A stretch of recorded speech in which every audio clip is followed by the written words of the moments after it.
Hi guys, welcome to another one. So we have a big one coming up this weekend. We have the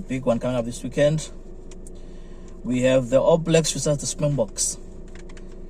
Yeah, it's a big one, guys. This is a big one when it comes to sports in South Africa in general.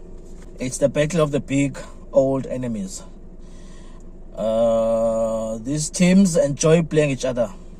Yep, they enjoy playing each other. When they play each other, they tend to raise their games respectively. It should be a great game.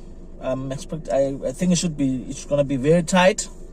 Both teams are gonna be playing at the highest levels of their game, because when you're playing a rival from across the street, when you're playing a rival, you always want to dominate. You always want to win when you play your major rival. In any sports, you just raise your game.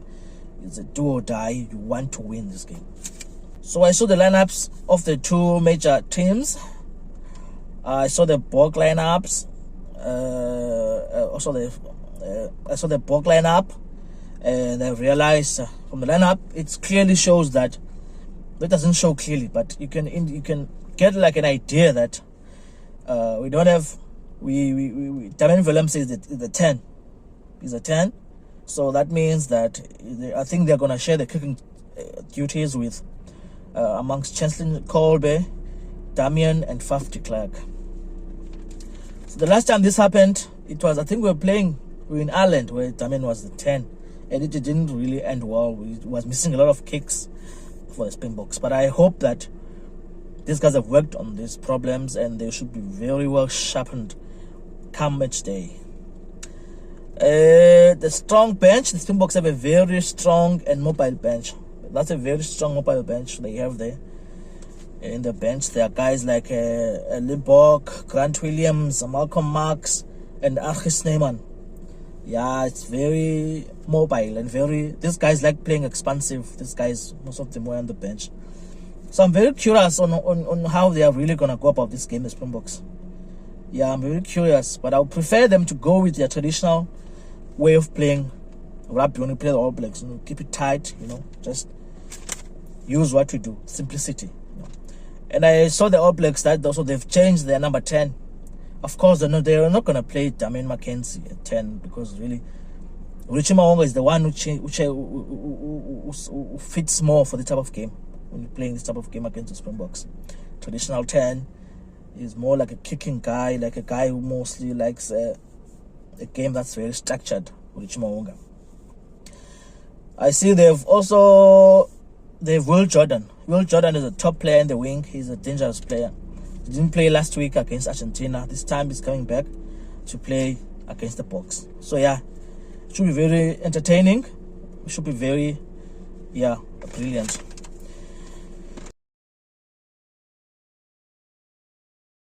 So I've gone on some areas where I think its team could really focus on or dominate in order for them, not dominate, but for them to win the game. These are the areas I think they should really do well.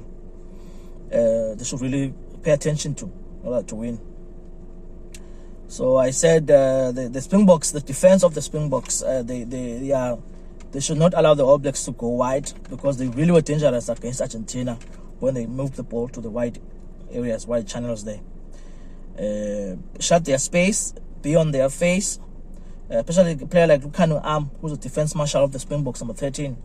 He needs a big shift on that night in New Zealand to make sure that the defense is well organized and that everything is running smoothly.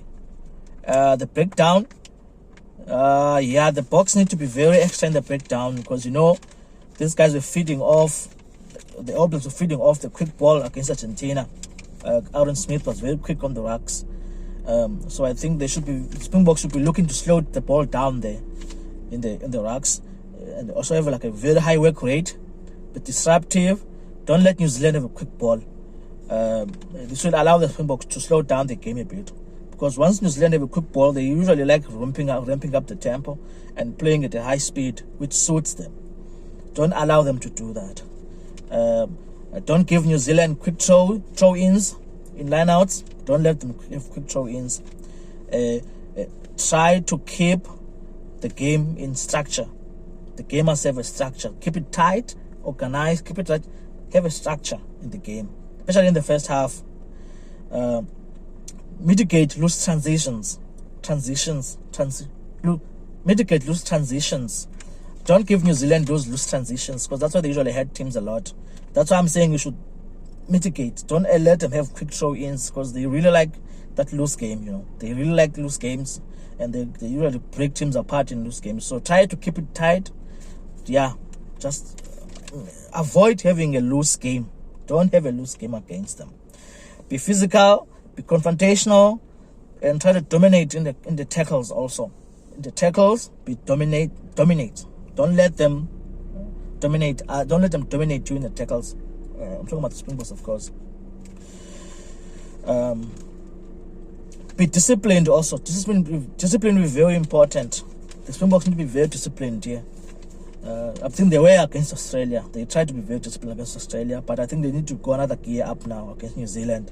Do not give away penalties, because they will punish you. Just be disciplined. Do your work. Just focus, really, Springboks. For the All Blacks, of course, I said they must do the opposite. It's all about the quick ball for them.